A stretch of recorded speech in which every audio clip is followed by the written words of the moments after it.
Shabbat Shalom. The Mishkan, the tabernacle that the Israelites built in the wilderness, it was a place for them to feel God's presence, to sacrifice to God, and a place to do atonement.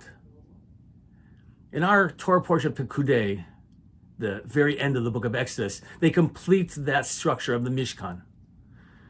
They're going to take the experience they have at Mount Sinai and they're going to move forward. Next week, we're going to start the book of Leviticus, and that's when they will begin their journey. And they're going to go into the wilderness and they're going to encounter all kinds of challenges. There's going to be the rebellion of Korach. There's going to be infighting. Through it all, they're able to stay together, to survive. They know it's about the future.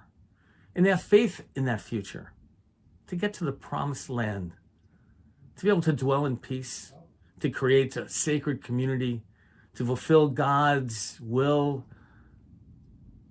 What keeps them together is the sense of connection, of peoplehood, of belief, of support.